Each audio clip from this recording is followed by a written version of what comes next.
তো হেই ভিউয়ার্স, কেমন আছেন সবাই? আশা করব সবাই ভালো আছেন। তো আজকে আমরা এক্সপ্লেইন করছি আই বয় মুভিটা। আর এই মুভিটা বানানো হয়েছে খুবই সুন্দর একটা গল্প নিয়ে।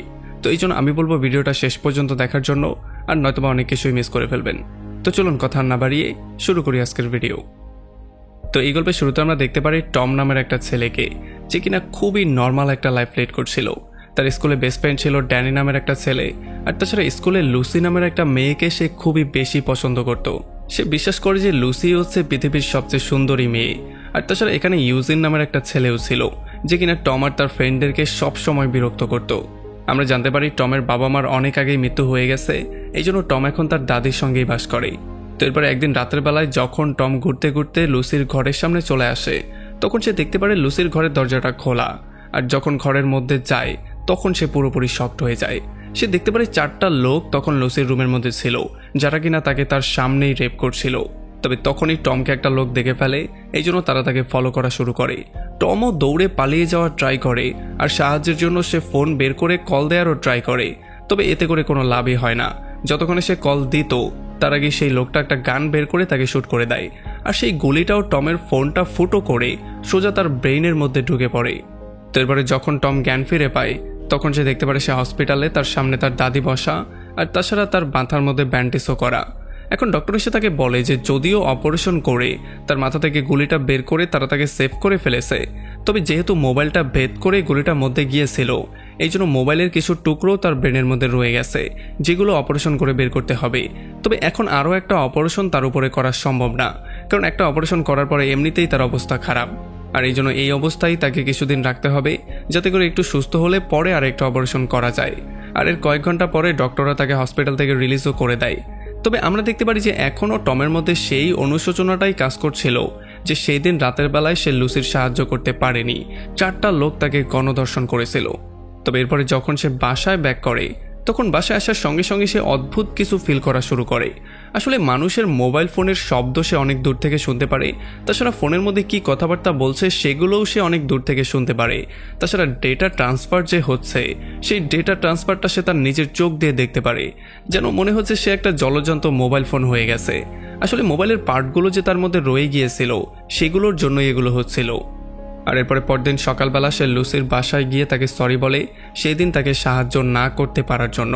তবে লুসি বলে যে এতে করে তোমার কোনো দোষ নেই, তুমি চাইলেও তখন কিছু করতে পারতে না, তারা 4 জন লোক ছিল। আর তাছাড়া তুমি যখন এসেছিলে ততক্ষণে সবকিছু হয়ে গিয়েছিল, তারা অলরেডি আমার রেপ করে ফেলেছিল। আর যখন টম তার কাছে সেই নামগুলো জিজ্ঞেস করে, তখন লুসির নামগুলো বলার জন্য সরাসরি না করে দেয়। সে বলে যে সেই নামগুলো বলে আমি আমার উপরে আরও বিপদ টেনে আনতে চাই না। তবে যত যাই হয়ে যাক, আমরা দেখতে পারি টম এই সিদ্ধান্ত নিয়ে ফেলে যে সে এই ধর্ষণের বদলা নিয়েই ছাড়বে, এবার সেটা যেই কোনো মূল্যে। আর এরপরে আস্তে আস্তে সময়ের সাথে সাথে টম এতটাই পাওয়ারফুল হয়ে যাচ্ছিল যে সমস্ত মোবাইলের ডাটাগুলো সে খুব ভালো করে দেখতে পারত, আর সেগুলোকে কন্ট্রোলও করতে পারত। আর যখন একদিন সে জানলা দিয়ে বাইরে তাকায়, তখন সে পুরো শহরের ডাটা ট্রান্সফার হতে দেখতে পারে। এগুলো দেখার পরে সে পুরোপুরি শকড হয়ে যায়, কারণ এত ডাটা ট্রান্সফার হচ্ছে যেগুলো সে কল্পনাও করেনি। আর তাছাড়া তার পাওয়ারটা এতটাই ডেভেলপ হয়ে গেছে যে সে ডাটার মধ্য থেকে যেই কোনো কিছু শুধুমাত্র রিডিং পড়েই মুখস্থ করতে পারে। আর তাছাড়া সে দূর থেকেই মানুষের ফোন দেখতে পারে, সেগুলোকে হ্যাক করে কন্ট্রোলও করতে পারে। তো এরপরে যখন টম সেদিন স্কুলে যায়, তখন সে তার বন্ধু ড্যানিকে বলে যে আমার মনে হয় সেদিন রাতের ঘটনাতে ইউজিন আর তার ফ্রেন্ডরাই দায়ী। তবে ড্যানি তাকে সরাসরি না করে দেয়। সে বলে যে ইউজিন খারাপ একটা ছেলে, সেটা আমি জানি, তবে সে এতটাও খারাপ না যে সে এই সমস্ত কাজগুলো করবে। তো এগুলো বলার পরে যখন তারা ক্লাসের মধ্যে চলে যায়, তখন টম দেখতে পারে ইউজিন তার ফোনটা চাপছে। এই জন্য সে তার পাওয়ার দিয়ে তার ফোনটাকে হ্যাক করে ফেলে। আর সে দেখতে পারে এই ফোনের মধ্যে সেই রাতেরই একটা ভিডিও আছে। এটা দেখার পরে তার মাথাটা প্রচণ্ড গরম হয়ে যায়। এই জন্য সে তার সমস্ত পাওয়ার এক জায়গায় করে, মানে পুরো পাওয়ারের ইউজ করে তার পুরো ফোনটা সেখানে ব্লাস্টই করে দেয়। তো এরপরে একদিন রাতের বেলায় যখন টম একটা পার্টিতে যায়, তখন সে দেখতে পারে সেখানে ইউজিন আর তার ফ্রেন্ডরাও ছিল। এগুলো দেখার পরে টম ক্লিয়ারলি বুঝতে পারে যে এগুলোই হচ্ছে গিয়ে সেই লোকগুলো যারা সেই দিন রাতের বেলায় লুসির ঘরের মধ্যে ছিল, যারা লুসির সাথে উল্টাপাল্টা করার ট্রাই করেছে। এই জন্য সে গিয়ে যখন তাদেরকে কোশ্চেনিং করা শুরু করে, তখন তাদের মধ্যে একটা মারামারির মতোই লেগে যেত। তবে মাঝখানে ড্যানি এসে তাদের দুজনকেই শান্ত করে। আর এরপরে পার্টির পরে টম চলে আসে লুসির সাথে মিট করতে। আর যখন তারা দুজন ছাদে দাঁড়িয়েছিল, তখন হঠাৎই নিচ দিয়ে লুসি দেখতে পারে ইউজিন আর তার লোকজনকে যেতে। এটা দেখার পরে সে প্রচণ্ড ঘাবড়ে যায়। আর তার এই হাবভাব দেখার পরে টমও বুঝতে পারে যে এই লোকগুলোই হচ্ছে গিয়ে সেই লোকগুলো, মানে এখন সে কনফার্ম হয়ে যায়। আর এখন বদলা নেওয়ার জন্য সেই দিন রাত থেকেই সে কাজ শুরু করে দেয়। আমরা দেখতে পারি পরদিন সকালবেলায় সে প্রথমে যেই কাজটা করে, সে ইউজিন আর তার ফ্রেন্ডকে ফলো করা শুরু করে। আর ফলো করতে করতে তাদের দুজনের ফোনটাই হ্যাক করে ফেলে, যাতে করে দূর থেকেও সে তাদের ফোনের উপরে নজরদারি করতে পারে। আর সেদিন রাতের বেলায় যখন ইউজিনের একটা ফ্রেন্ড যার নাম রিক, সে বাসায় বসে মাস্টারবেশন করছিল, তখন এই সমস্ত ব্যাপারটার রেকর্ডিং টম করে ফেলে। আর যখন পরদিন সকালবেলা টিচার একটা প্রেজেন্টেশন দিচ্ছিল, তখন টম এখানের প্রজেক্টর হ্যাক করে রিকের সেই ভিডিওটাকে সবার সামনে প্লে করে দেয়। আর এই ব্যাপারটা দেখার পরে সবাই প্রচণ্ড হাসাহাসি করা শুরু করে। তো এরপরে টম চলে আসে লুসির সাথে মিট করার জন্য। আর এখানে সে রিকের সেই ভিডিওটা সম্পর্কে তাকে খোলামেলা করে বলে। আর এগুলো শোনার পরে লুসি প্রচণ্ড হাসাহাসি করা শুরু করে, যেটা কিনা সেই রাতের ঘটনার পরে এই প্রথমবার সে হাসছিল। এটা দেখার পরে টমের খুবই ভালো লাগে। আর এই জন্য টম তাকে সমস্ত ব্যাপারটা বলে দেয়। সে তার পাওয়ার সম্পর্কে বলে দেয়, আর সে এগুলো কী করে করেছে সেগুলোও বলে দেয়। আর নিজের নাম সে দেয় আই বয়। আর এইটা শোনার পরে লুসি একটু শকটি হয়ে যায়, কারণ এত ভয়ঙ্কর পাওয়ার সম্পর্কে সে আগে কখনো জানেনি। তো এরপরে সেদিন রাতের বেলায় যখন টম আর লুসি ঘুরতে বের হয়, তখন ইউজিন আর তার সমস্ত গ্যাং এসে তাদেরকে ধরে ফেলে। আসলে তাদের বিশ্বাস ছিল যে স্কুলে যেটাই হয়েছে সেটার পেছনে টমেরই হাত ছিল। এই জন্য যখনই তারা তাকে মারতে যাবে, তখনই টম তার পাওয়ারের ইউজ করে তাদের সবার ফোনে একটা মেসেজ দিয়ে দেয় যে তোমরা ভুল মানুষকে ধরেছো। আর এইটা দেখার পরে তারা দ্রুত টমকে ছেড়ে দিয়ে সেখান থেকে চলে যায়। আর এই সুযোগটা পেয়ে দ্রুত টম আর লুসিও সেখান থেকে বাসায় ব্যাক করে। তবে এখন টম এতটাও ভয় পেয়ে যায়নি যে সে পেছনে সরে যাবে। সে যেই কোনো মূল্যে তো এটার বদলা নিয়েই ছাড়বে। এই জন্য সেদিন রাতের বেলায় সে তাদেরকে আবারও ফলো করা শুরু করে।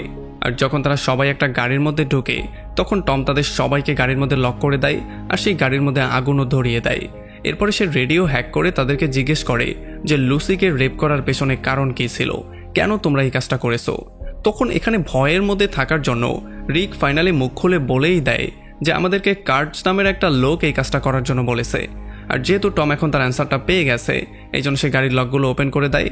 আর যখনই তারা সবাই বাইরে বেরিয়ে আসে, তখন সে গাড়িটাকে পুরোপুরি ব্লাস্ট করে দেয়। এখন কার্ট সম্পর্কে জানার সঙ্গে সঙ্গেই টম তার সমস্ত কিছু সার্চ করা শুরু করে, তার সমস্ত ডাটাগুলো কালেক্ট করা শুরু করে। আর ফাইনালি সে সমস্ত ডাটাগুলো পেয়েও যায়। এখানে সে দেখতে পারে যে তার সঙ্গে অনেকগুলো বন্ধুবান্ধবও আছে, যেখানে কিনা তার বেস্ট ফ্রেন্ড ড্যানিও আছে। এখন তাদের সবার মনোযোগ অন্যদিকে নেয়ার জন্য সে প্রথমেই তার পাওয়ার দিয়ে টিভির মধ্যে একটা ভিডিও প্লে করে, যেখানে দেখা যাচ্ছে কার্টসের গাড়ির উপরে কেউ একজন প্রস্রাব করছে। এটা দেখার পরে তারা প্রচণ্ড রাগ করে সেই লোকটাকে মারতে চলে যায়। আর এই সুযোগটা নিয়ে টম তাদের আড্ডাখানায় ঢুকে পড়ে। এখানে আসার সঙ্গে সঙ্গে সে প্রথমেই তার পাওয়ার দিয়ে এখানে সমস্ত ইলেকট্রনিক ডিভাইসগুলোকে নষ্ট করে দেয়, যাতে করে তারা আর কোনো কাজই করতে না পারে। আর ফাইনালি সে এখানে একটা ড্রাগের বক্সও পেয়ে যায়, যেটা দেখার সঙ্গে সঙ্গে সে ড্রাগগুলোকে নিয়ে সোজা তার বাসায় ব্যাক করে। তবে আমরা দেখতে পারি যে এখনও তার প্ল্যানিং কিন্তু শেষ হয়নি।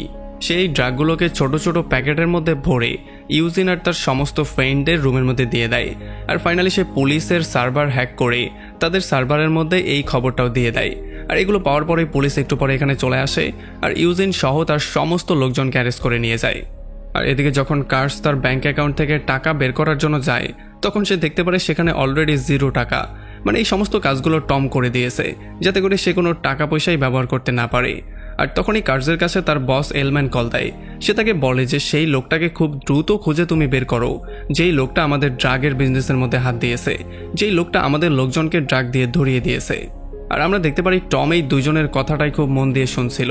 আর যখনই সে এলম্যানের নামটা পায়, তখন সে তার সম্পূর্ণ পাওয়ার দিয়ে এলম্যানকে খোঁজা শুরু করে।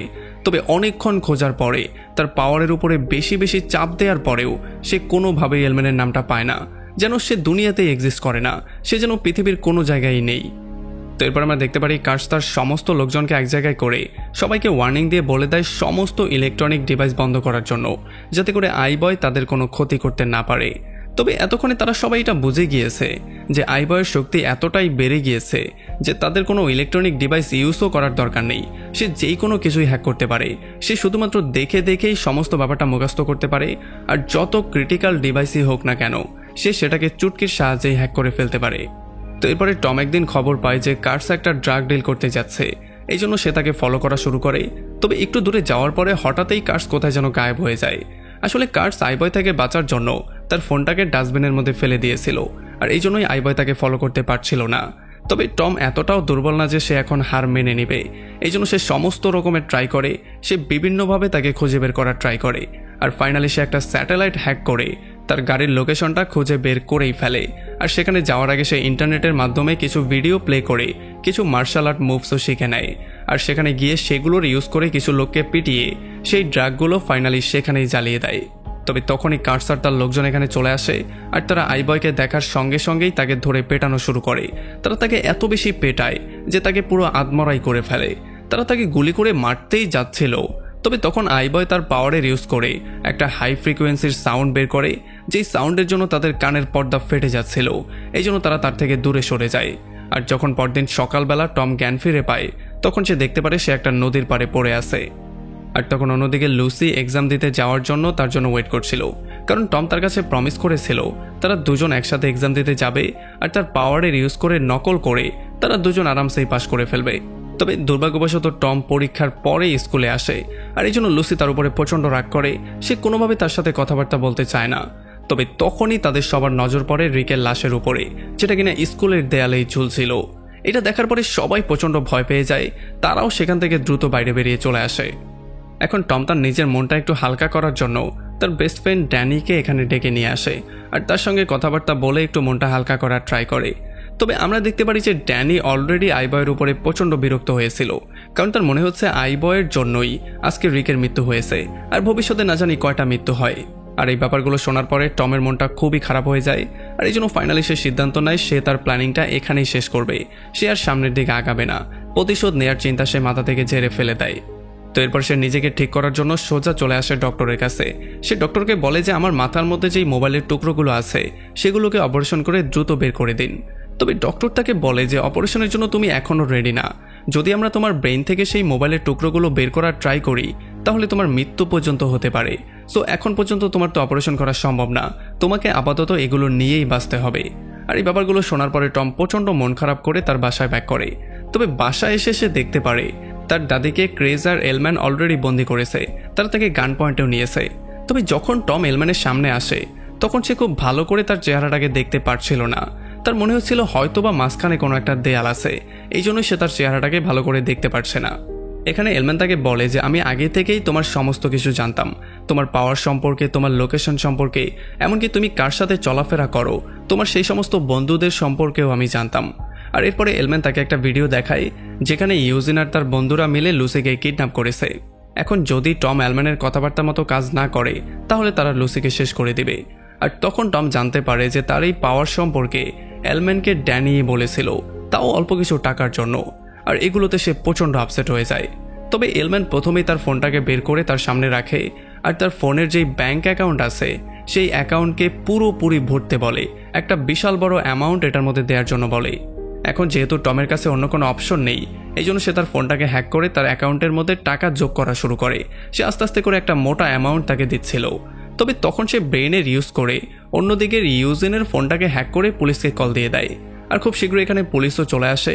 তবে ইউজিন আর তার ফ্রেন্ডরা ছিল খুবই চালাক, এই জন্য তারা লুসিকে নিয়েই সেখান থেকে দ্রুত পালিয়ে চলে যায়। আর একটু পরে সেই জায়গায় টমকে নিয়ে এলম্যান আর ক্রিসও চলে আসে। আর এইবার এলম্যান টমকে একটু ধোলাই করে তার ব্যাংক অ্যাকাউন্টে আরও টাকা দেওয়ার জন্য বলে। তবে এইবার কোনোভাবেই টম এটা করতে পারছিল না, কারণ এইবার এলম্যান ফোনটা তার হাতের মধ্যে ধরে রেখেছিল। আর তখন আমরা জানতে পারি যে এলম্যান একটা স্পেশাল চিপের সাহায্যে টমের এই পাওয়ারটাকে বারবার করে আটকে দিচ্ছে, যেটা কিনা তার ব্রেনের মধ্যে ছিল। তবে তবুও টম অনেক কষ্ট করে তার সমস্ত পাওয়ার এক জায়গায় করে এলম্যানের ফোনের মধ্যে একটা ব্লাস্ট করিয়ে দেয়। আর এই ব্যাপারটার জন্য সবার মনোযোগ অন্যদিকে চলে যায়। আর তখন যখনই সবাই তাকে মারতে যাচ্ছিল তখন সে এক এক করে সবার ফোনের মধ্যে ব্লাস্ট করিয়ে দেয়। আর এই ব্লাস্টের জন্য সবাই এখানে প্রচণ্ড ভয় পেয়ে যায়, আর কেউ কেউ তো আহত হয়ে যায়। তবে এরপরে টম এলম্যানকে ফলো করে বাইরে আসে তাকে মারার জন্য। তবে ততক্ষণে সে দেখতে পারে এলম্যান লুসিকে ধরে জোরে একটা ঘুষি দিয়ে মাটিতে শুইয়ে দেয়। আর এইটা দেখার পরে তো টমের অবস্থা আরও বেশি খারাপ হয়ে যায়, তার মাথা প্রচণ্ড গরম হয়ে যায়।